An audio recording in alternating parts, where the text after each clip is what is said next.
I'd like to introduce you to Scott Fontechia. He is a University of South Florida alumni. He received his bachelor's degree of arts in psychology and a master's of science in applied behavior analysis. He is the program coordinator at the Learning Academy here at USF, overseeing technology and innovation programs. Scott also provides a variety of employment-related services to adults on the autism spectrum. He has worked with and alongside the autistic community across a range of ages and settings since 2010. In addition to providing direct services to job seekers, Scott also trains businesses and professionals on autism and other diversity topics. He instructs a robotic process automation RPA course and serves as an advisor to the transition students. He is a data junkie, a published researcher, and an invited speaker and presenter on autism-related topics. Scott, it is yours to have. Well, thank you, Denise. I appreciate that. So I know that I cannot see everyone's smiling faces, but I know that we're all pretty well versed in the chat. So if everyone can just, instead of saying hi, like just put like an emoji of how you're feeling today so I can kind of see your face. I'll start it off. I'm kind of feeling smiley, good to go. I get that right before lunch slot. It's a good place to be on the conference. So I hope that everyone's doing great and in a good mood. And so let me go ahead and start sharing my presentation.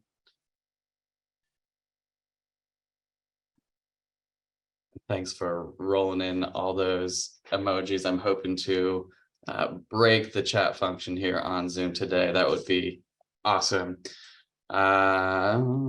Okay.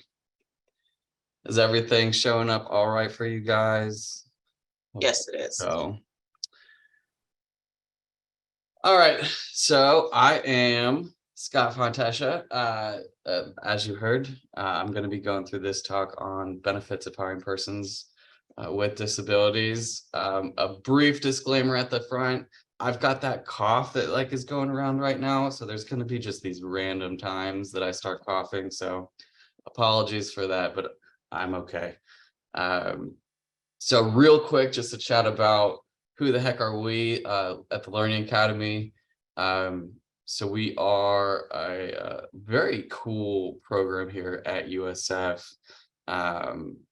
that serves the autistic population and community in a variety of different ways, but really it focuses on employment. And so we are offering things through the Department of Voc Rehab, like on-the-job training, work readiness training.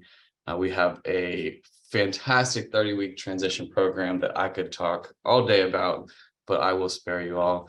And then we are also getting into some really interesting stuff around technology. We have a Tech to Work collaboration with the McDonald Training Center, and we are getting folks certified in robotic process automation and building software robots. And that's actually one of our first steps into working with folks with all lifelong or acquired disabilities and stepping outside of the strictly autism community that we're usually in. So like Denise mentioned, we do a lot of things around consultation, trainings, technical assistance, all that good stuff.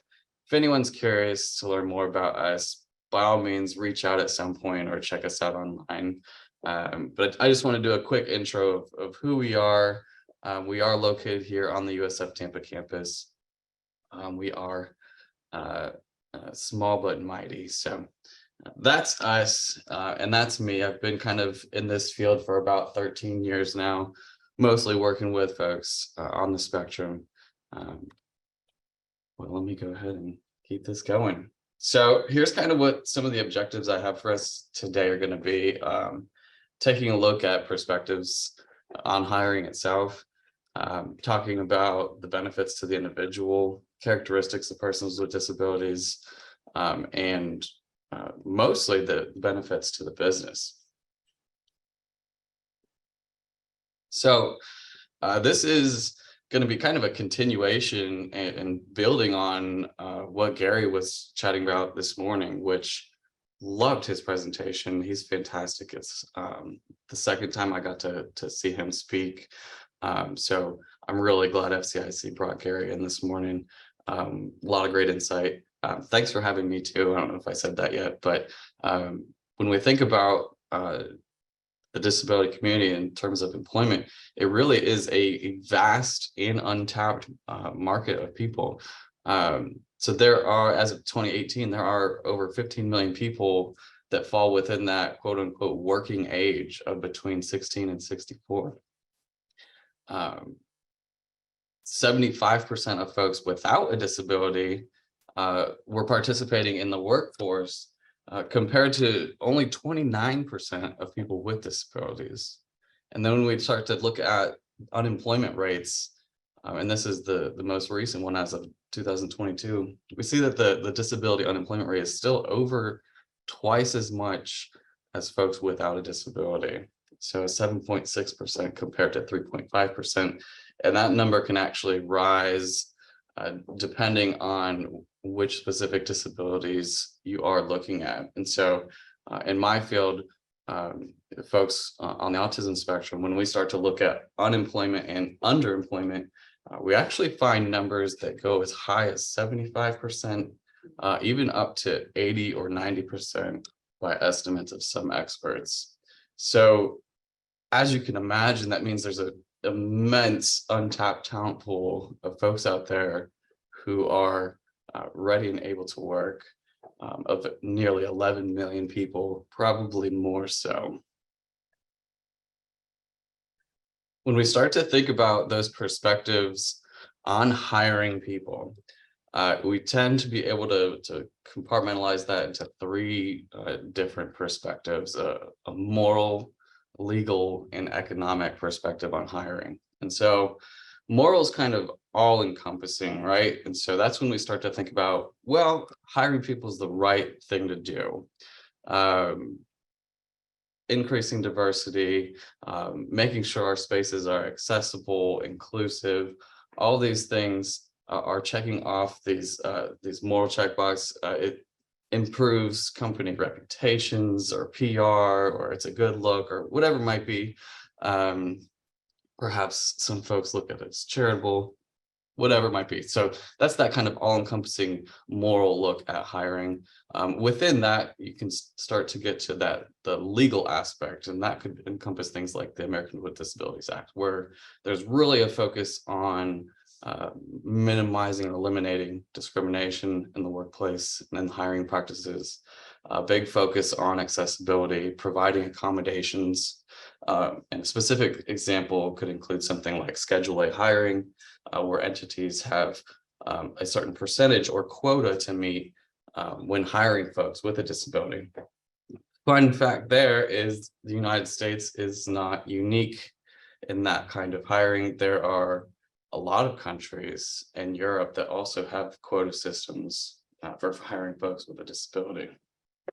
But more so what I'm going to be looking at today and what I'm going to be chatting about is more even a narrower look in that economic impact, that economic perspective on hiring. And that's when we start to talk about how does that impact a company's bottom line, or ROI, which stands for return on investment. And I don't think it's going to come as a huge surprise that a lot of companies, especially for profit, are going to do things based on how it impacts them financially and to make money, because if they don't, then they will cease to exist. So there has to be reasons to make these certain moves that impacts the bottom line in a positive way. And so that's where a lot of the benefits that I'm going to chat about today are going to be located. But even before that, I think a great place to start is with the individual and the benefits that the individual person is going to be experiencing as they come into contact with employment. And as you can imagine, that's also going to extend to the business. So when we think about folks working, that comes along with things like higher quality of life, increases in self-determination, which can be so powerful, right? You're able to kind of make your own decisions, do the things that you want, live where you want to, buy the things that you want to buy. So having that choice making and that increase in autonomy can be very valuable to an individual, and employment can help increase that. It can also get folks in contact with more valued social roles. And so when I start to talk about social roles, we all wear many different hats depending on what we're doing, where we are, who we're with. So for example, the social role I'm playing right now is as a conference presenter. And you would be playing that social role of audience member. And so, at home, maybe you are husband or father or wife or mother or friend. But in the world of work, we start to wear these different hats as well. And we start to be coworkers or colleagues or supervisors, or employees.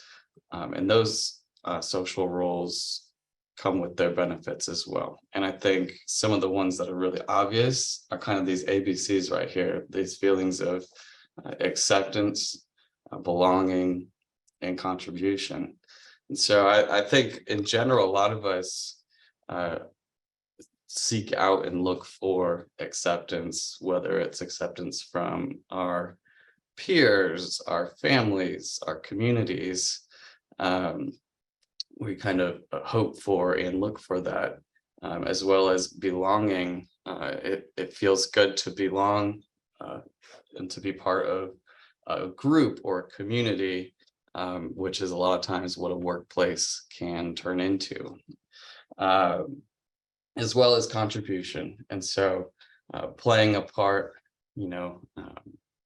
giving back, being an active participant, so being a contributing member of whatever that community that you're part of is, I think that can be a really big benefit for folks. And of course, an underlying one within all that is independence, an increase in independence, and working allows for more independence in a lot of different ways. So I think these are really some of the benefits to individuals, to anyone who's working, and I think especially for the disabled population, things that we might take for granted or not realize that are how valuable they are, and folks are trying to come into contact with this, and working incredibly hard to achieve these different benefits. So like I said, so even when we are looking at the benefits to the businesses itself, it really does start at kind of that individual level, at a micro level. And we can start to chat about what are the characteristics of people with disabilities in that lens of employee. And as a heads up, these aren't just like things I'm rambling off and guessing on. This is all based on actual research and published and things that people are looking at. Folks with disabilities tend to be higher in motivation to work, very loyal towards their employers. And a lot of that kind of goes into that struggle to find and secure employment. And it can often be a bit of a journey, a bit of a difficult task. And then once folks are finding that place, because now they're starting to come into contact with that acceptance and belonging, and because the effort and work was so hard to obtain that job, now they're so appreciative to be in it, and then they're loyal and they don't want to leave. And so folks have some very stark loyalties to the places that they work once they are securing employment. Tend to find that folks with a disability are friendlier in dealing with customers. They are reporting higher levels of job satisfaction. And again, that can really go into that, man, I tried so hard for so long. Now I found a job that accepts me for who I am. And I love my job and I want to keep my job and do a good job. And so they tend to be much more satisfied in the work that they are doing. On top of that, more consistent as employees, reliability, consistency, doing the job well repeatedly. They tend to have a better ability to identify creative solutions. I think this comes with a bit of logic and creative solutions. And when you think about folks with a disability, when you think about just the world that we live in and the world that we live in our communities and our spaces, they are typically not designed for the disability population. I always love to see universal design in different areas and learning spaces in different ways, but it's not everywhere, for sure. But folks with a disability are still learning to navigate those spaces effectively, in spite of it not being designed with them in mind. And so what you're going to find from that, just logically, is there's going to be better problem solving skills, more creative solutions, different takes on things. And then we see a higher willingness to experiment, try new things. And like I had mentioned, that superior problem solving skills, pretty much because at each milestone in life, there have been these different unique problems, and sometimes unique problems that we're all facing, but having to solve those problems in a way that we're not used to or that we haven't had to in our histories. So that is something that I definitely come across in my work daily. So like I mentioned, our program really does focus a lot on folks on the autism spectrum. So a lot of what I'll chat about and examples I'll use might hone in on that and focus on that. Autism is definitely something that is a unique neurological developmental disability. There's a very popular saying, if you've met one person with autism, then you've met one person with autism. So that unique experience is different across the board, but that extends itself, to a variety of disabilities, whether that falls within neurodiversity or not.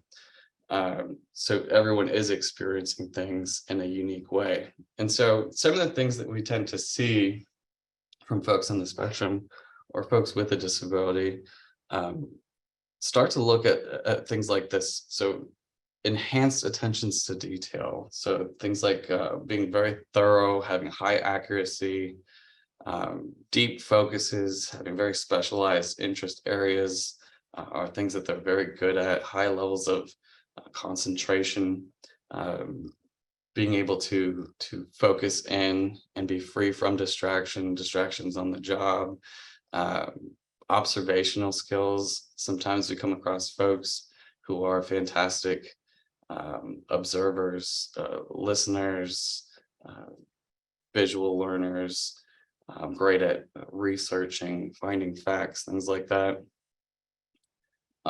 Different types of approaches.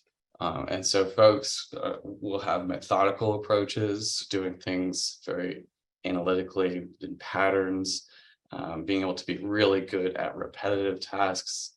And you also have folks that are really great on the flip side of novel approaches or being really innovative. And again, navigating a world in a different way and experiencing all the sights and sounds in a way that we have not really lends itself to that innovative and creative process.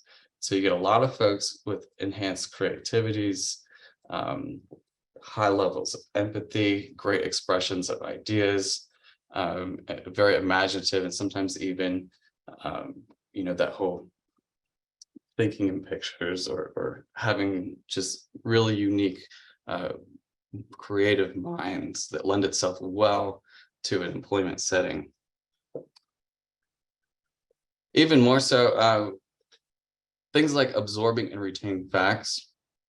Sometimes folks can have extremely proficient memories, long-term or short-term, having amazing recall skills.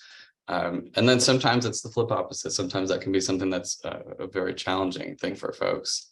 Like I had mentioned before, visual skills, being really focused on details, visual learning, expertise, having really in-depth knowledge and high levels of skills, tenacity, resilience.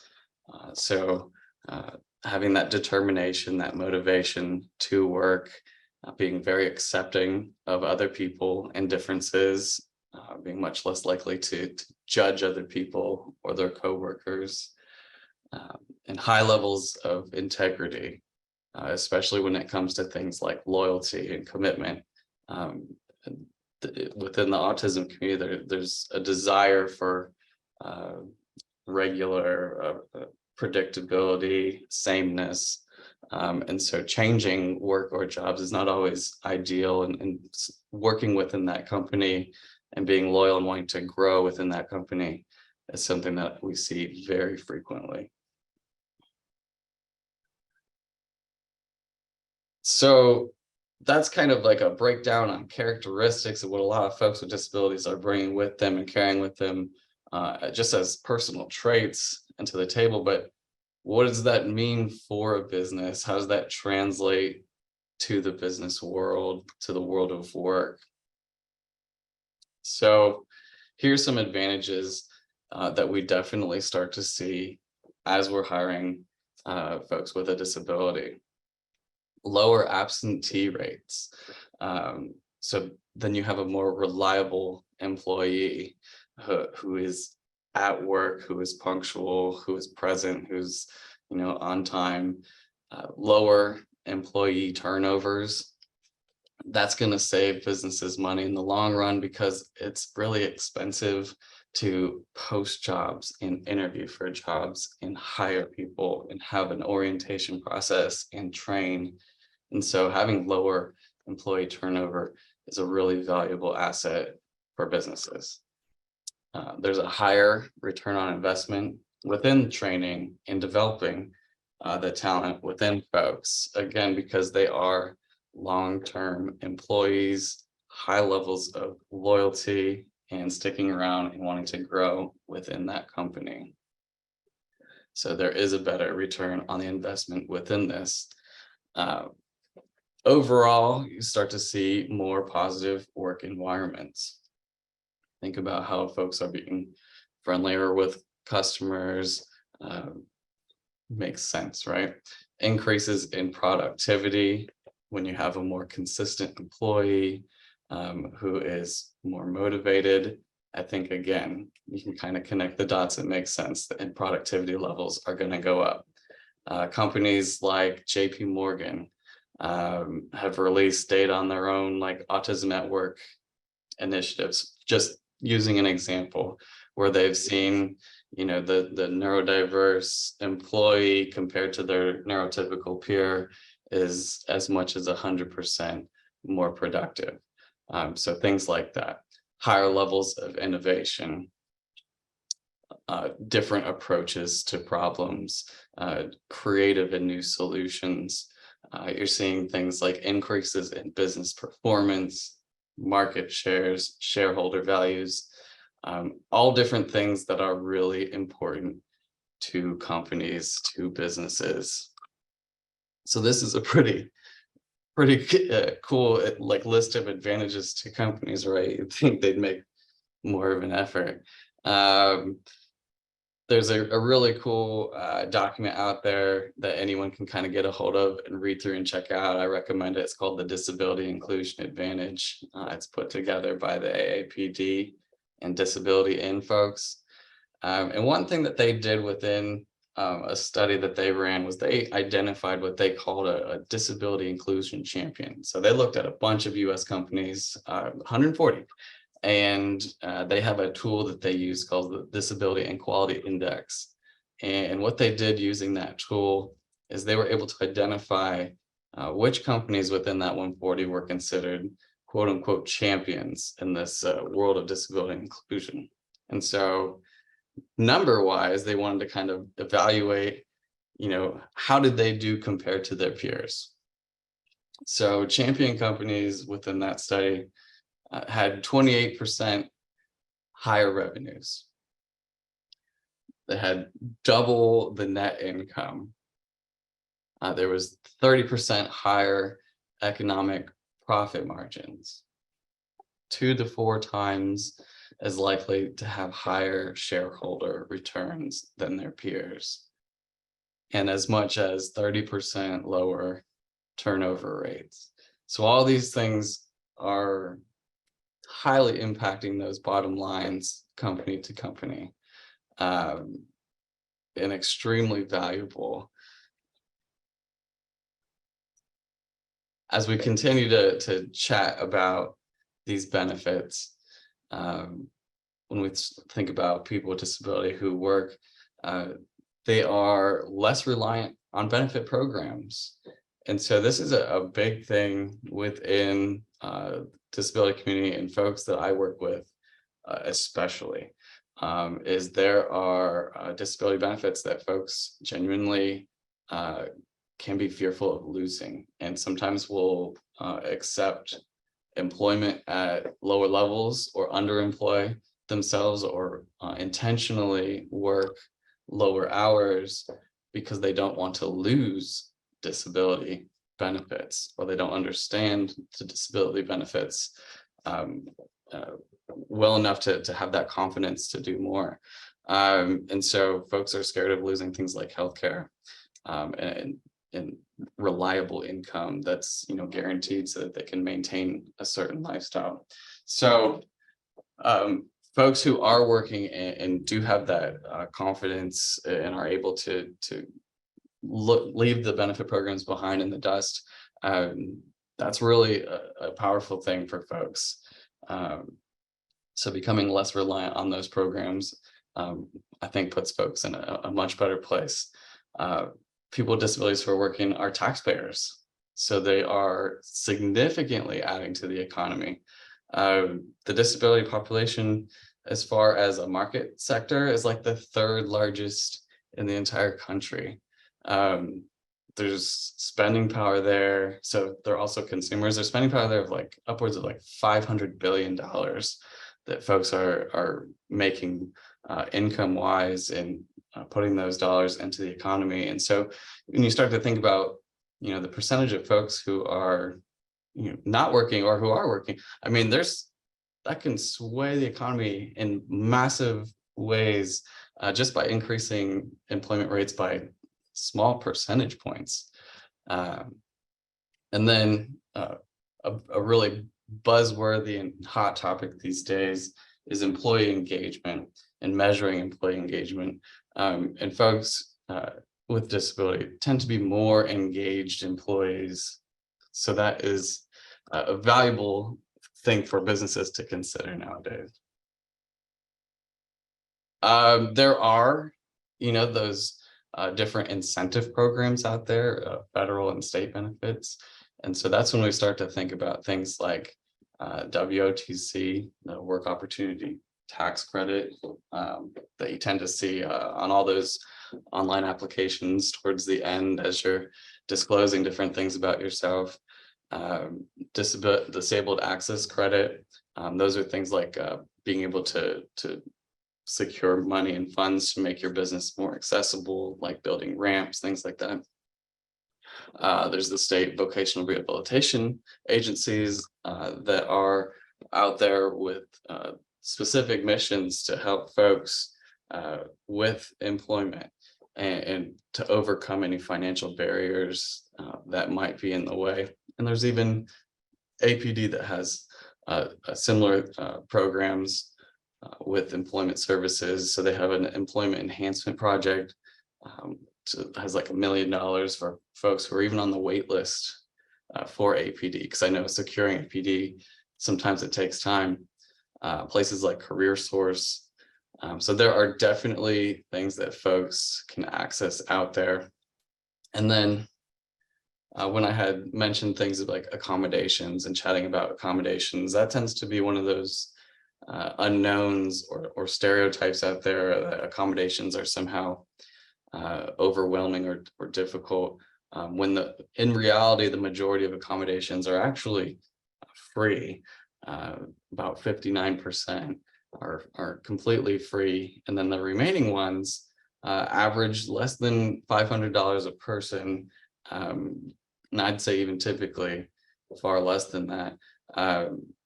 So overall, accommodations are what we call reasonable, and they're not causing these undue hardships to businesses. I think something that we can all keep in mind is that along the way, all of our employers are, providing some kind of accommodation to everyone. It's not just, providing accommodations to disabled workers. It's to all employees. So, like I said, I had that good slot right before lunch. I think overall, when I give these kind of presentations on benefits and the pros, it tends to always smack me in the face as like this no-brainer decision of why are companies not doing this more often. But I think there's a lot that are out there trying, and I think when we start to think about who's got that reputation, there's definitely some folks who come to mind as being really great with hiring folks with disabilities. So bottom line wise and implications wise, it makes a whole lot of sense. I hate to say it, but folks with a disability tend to be better employees than folks without. So hopefully not a knock on me. But yeah, it's a no-brainer. I'd love to take questions. I'd love to chat more. Yeah, that's me. Oh, and please complete our survey. We do these fun little training surveys, and I think probably throughout the day we'll put it in the chat. But I would love to see if we have any questions for today. We do. We have one that says, according to you, authorities need to enforce companies, businesses, and organizations to hire persons with disabilities, including mental health and health disabilities. How do you see them doing that? How do I see? What can you? I'll Here, copy it. if you could put it in the chat, I'll read it too. That might be easier.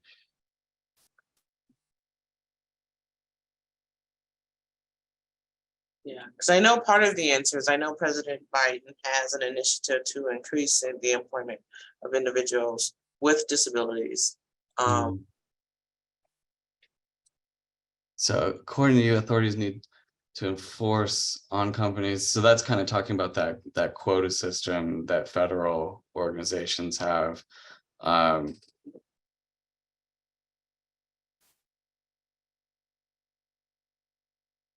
If I'm trying to understand the question more, if according, so just like how are they doing it? That's usually through government websites where they will do a very specific targeted hiring, and the job openings will only be available to folks with a disability. And they'll also have employment that's available to everyone. So folks with a disability can apply to anything open to general public as well. And I imagine that would count towards their numbers. But yeah, that would be that kind of Schedule A hiring or that quota based hiring that I chatted about early on, where federal places do have that requirement.